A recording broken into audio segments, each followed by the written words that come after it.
জীবে দয়া, নামে রুচি, বৈষ্ণব সেবন। বহুবার আলোচিত এই প্রসঙ্গ আমরা ভাগবত আচার্যদের শ্রীমুখে শুনেছি, তবু একটু অনুভবের দ্বারা আমরা একটু জানি জীবে দয়া। আসলে এই দয়াটা কি?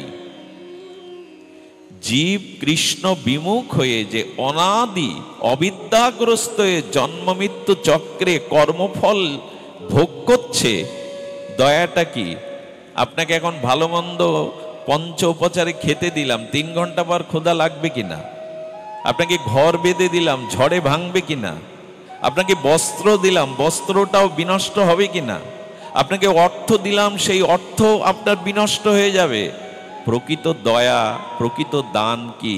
মহাপ্রভু বললেন, অনাদিকালের অবিদ্যাগ্রস্ত জন্মচক্রে ভ্রমমান এই জীবগুলিকে, দুঃখময় জীবগুলিকে যদি কৃষ্ণ নাম, কৃষ্ণ প্রেম হৃদয়ে সঞ্চারিত করে বহির্মুখ থেকে তাদের কৃষ্ণমুখী করা যায়, এটাই হলো দয়া, এটাই হলো শ্রেষ্ঠ দয়া, এটাই জীবের প্রকৃত দয়া। দয়া করবার সামর্থ্য আমাদের কই? তবে এটাই দয়া। মহাপ্রভু শুধু বলেননি, নিজে আচরণ করছেন। এটা অদ্ভুত দিলা। মহাপ্রভু চৈতন্য মহাপ্রভু চলেছেন আজান উলম্বিত ভুজ নিয়ে, প্রেম উন্মত্ততায় ভাবের ঠাকুর চলেছেন, প্রেমের ঠাকুর চলেছেন। সেদিন ঘোল বিক্রি, এক ঘোল ফেরি করে বিক্রি করে উনি পথ দিয়ে আসছেন। হঠাৎ চৈতন্যদেবকে সম্মুখে দেখে বললেন, আরে সোনার পর্বত সম তপ্ত কাঞ্চনময় শ্রীঅঙ্গ কেই নি, আজান উলম্বিত ভুজ তপ্ত কাঞ্চনময় তরঙ্গে বদনে সেই হরিনামের মধুমাখা, আর তার বদন দর্শন করে বিমোহিত হয়ে কোন আকর্ষণে ছুটে গিয়ে চৈতন্য মহাপ্রভুর সামনে বাগ নামিয়েছেন। মহাপ্রভু তো দাতা শিরোমণি বললেন, মাটির পাত্রে কি আছে তোমার? বলে, প্রভু ঘোল আছে। বলে, দেবে আমায়, দাও। আর প্রভু চাওয়ার সাথে সাথে চিত্তের কেন কি আবেদনে তাকে দিয়ে দিল। প্রভু মাটির পাত্র বড় ভালোবাসতেন, মাটির পাত্রে সে ঘোল সব পেয়ে নিলেন। যেই পেয়ে নিয়ে হাড়ি শূন্য হয়ে গেছে, ঘোলওয়ালা বিক্রেতা বলছে, প্রভু মূল্য দিন। বললেন, মূল্য চাইছো, কিন্তু আমার কাছে তো পয়সা করি নাই। বলে, তা বললে তো আমার সংসার চলবে না প্রভু। আরে ঘোল সব পেয়ে নিয়েছেন, আজ বিক্রি করা হাড়ি চলবে না, উপবাস করে থাকতে হবে। বলে, আমার কাছে তো পয়সা করি নাই। পয়সা করি নাই তো আমার চলবে কি করে? বলে, আমার কাছে একটা জিনিস আছে, সেই সম্পদ আমি তোমায় দিচ্ছি। বলে, অন্তত দিন উনি মনে করেছেন অন্য কোনো সম্পদ আছে। বলে, সম্পদ নেবে এসো। প্রভু হাতটা উত্তোলন করে বলছে, হরি বল, হরি বল, হরি বল। বলে, আমার কাছে এই সম্পদ আছে, এটা নাও। আচ্ছা, হরি বল শব্দের অর্থ কি? আমরা হরি বলি, হরি হরি হরি বল কেন? বল মানে কাউকে নিবেদন করা হচ্ছে, হরি বল, তুমি বলো। আবার আপনি বলছেন হরি বল, আমাকে বলছেন, এটা নিবেদন করা হচ্ছে বলবার জন্য। হরি বলে কয়টা অক্ষর? 4টে, হ র ব ল। মহাপ্রভু বলছেন, হতে হরি মানে কৃষ্ণ, গৌর হরি, ঋষিকেশ হরি, স্বয়ং হরি, রতে রাধা, আর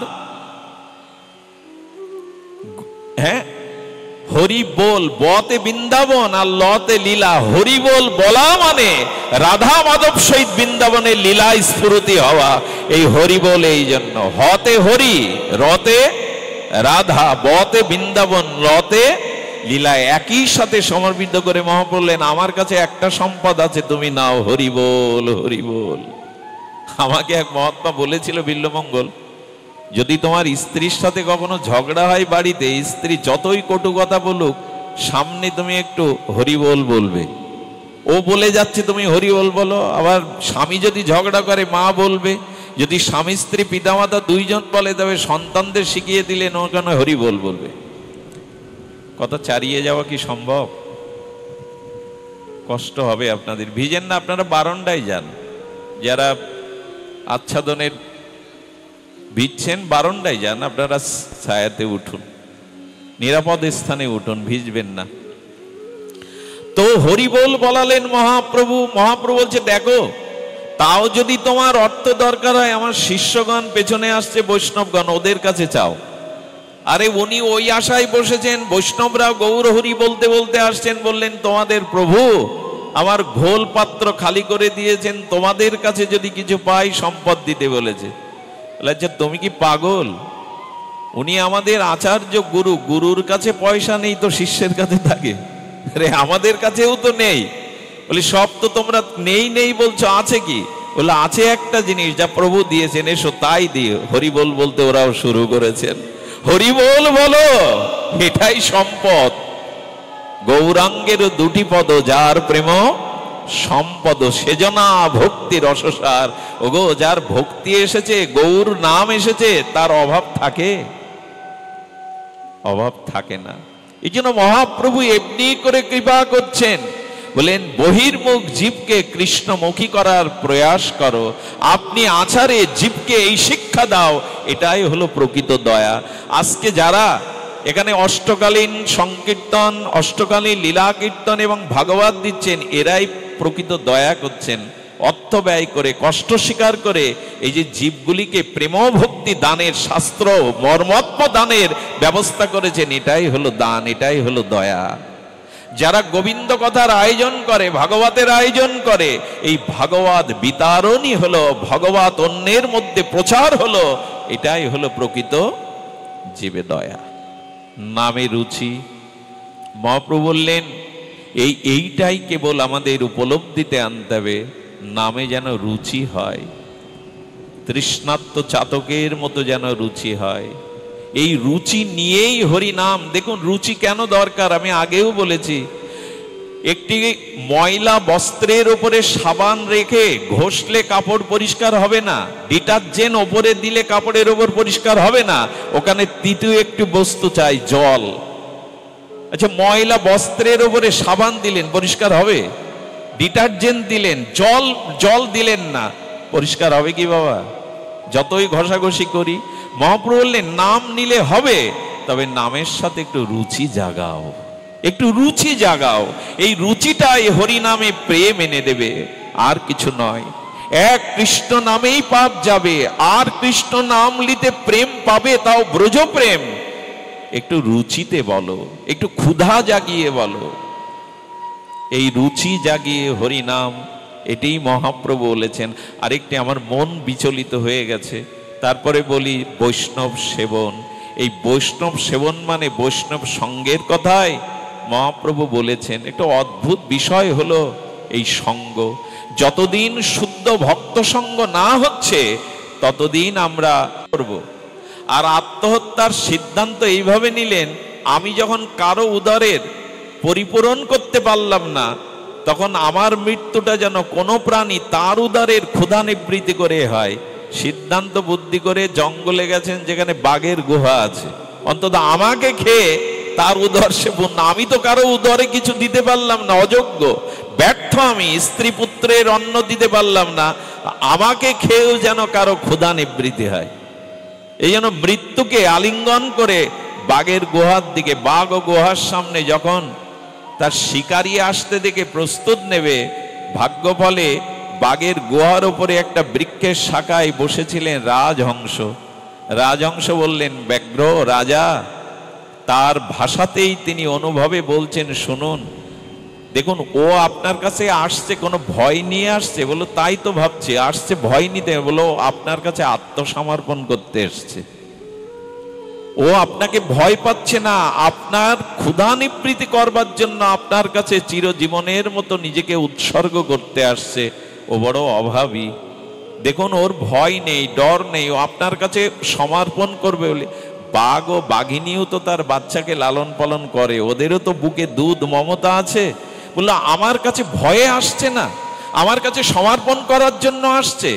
যখন সামনে গেছে তখন বলছে, জানেন ওর স্ত্রী পুত্র খায় না, না খেয়ে মরতে বসেছে, তাই অনুশোচনায় আপনার ক্ষুধা নিবৃত্তির জন্য জীবন উৎসর্গ করতে এসছে। বাঘ বললে, আহারে, একে স্বীকার করা আমার উচিত নয়। আচ্ছা ওকে দাঁড়াতে বলো। দাঁড়িয়ে ও গুহার মধ্যে থেকে একটা মোহরের থলে বলছেন, আমি মাঝে এক মানুষকে শিকার করেছিলাম, তার কাছে এই মোহরের পুডলি পেয়েছিলাম, এটা তো আমার খাদ্য না, চেলে দিল, নিয়ে যাও, অভাব দূর হোক। ওই এনে তার 5 বছর চলল।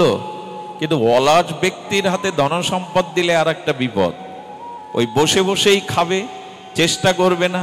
5 বছর পরে আবার অভাব, মনে করেছে আবার বাঘের কাছে যায়, আবার বাঘের কাছে গেলে যদি কিছু দিয়ে দেয়। সেদিনও বাঘ ওকে আসতে দেখে বলছে, ও এ তো সেই, নিশ্চয়ই আবার অভাবে পড়েছে, আমার কাছে শরণাপন্ন হতে এসেছে, আমি যা আছে তা দিয়ে দিই। ও নির্ভয়ে আসছে। কিন্তু পার্থক্য কি জানেন? পার্থক্য একটাই, সেদিন বাঘের গুহার উপরের শাখায় রাজহংস ছিল না, সেদিন ছিল বক। এই বক বলছেন, আপনি বনের রাজা, আপনি পরাক্রমী, অথচ আপনাকে ভয় পাচ্ছে না। ও কি সাহস ও দুঃসাহস মানুষের! আরে আপনাকে ভয় না পেয়ে আর আপনার কাছে চলে আসছে, আর আপনিও চুপচাপ বসেছেন। বলো ওই সেই ব্যক্তি, অভাবী ব্যক্তি। বলো অভাবী নয়, আরে ও আপনাকে ভয় পাচ্ছে না। আপনি যে বনের পরাক্রমশালী ব্যাঘ্র, আপনার কোনো অস্তিত্ব নেই, মর্যাদা নেই। বাঘের মাথা ঘুরিয়ে দিল বক। বলে সত্যিই তো, বাঘের সামনে আসবে, ভয় পাবে না। আমি বনের পশুরাজ, আমার দিকে ভয় পাবে না তা হয়? যেই সামনে গেছে, বাঘের মাথা ঘুরিয়ে দিয়েছে বক, আর সঙ্গে সঙ্গে তাকে শিকার করে খেয়ে ফেললো। পার্থক্য একটাই, মহাপ্রভু বললেন বৈষ্ণব সঙ্গ করো, অবৈষ্ণব সঙ্গ করো না। সেদিন ছিল রাজহংস, তাই মৃত্যুর হাত থেকে সম্পদ পেয়ে ফিরে এসেছিল, কিন্তু আজ বাঘের সঙ্গ বক রূপে, তাই বাঘের মাথা সে বিপরীত করে দিয়ে তার মৃত্যুর কারণ হলো। আমাদেরও পতন হবে যদি বৈষ্ণব সঙ্গ না করি, যদি শুদ্ধ সঙ্গ না করি, আমাদেরও পতন হবে। সুধীবৃন্দ, এই জন্য আমাদের উচিত হবে শুদ্ধ সঙ্গ। জীবে দয়া, নামে রুচি, বৈষ্ণব সেবন। এই বৈষ্ণব সেবা মানে বৈষ্ণব সঙ্গ, আর এই সঙ্গ করতে করতেই বৈষ্ণবের সেবা ভাবনা জাগবে। আমার মনে হয় আমি আর এগোতে পারবো না, শব্দযন্ত্র হয়তো অনিরাপদ, জল পড়তে পারে। আমি বাবাজি মহারাজ যদি এসেছেন, আমার তাকে বাবা বলেই জানি, উনি 2-5 মিনিট একটু হরিকথা রসসিঞ্চন করুন। আপনারা কোথায় আর যাবেন, এখান থেকে যাওয়ার আর জায়গা নেই। তো আসুন আমরা ব্রজবাসীদের মতো 7 দিন ঝড় বৃষ্টিতেও একটা গাভী, একটা পাখিও ব্রজ ছেড়ে যায়নি। তারা গোবিন্দের দিকে তাকিয়েছিল, আমাদের কানায় আছে। তো আমরা ওই বৃষ্টিতে আর কোথায় যাব? এসেছেন যখন, একটু কষ্ট করে বাবাজি মহারাজের পুষ্পাঞ্জলি, কথাঞ্জলি, ভাগবত অমৃতাঞ্জলি আপনারা শ্রবণ করুন। জয় রাধে, জয় নিতাই গৌর হরি বল।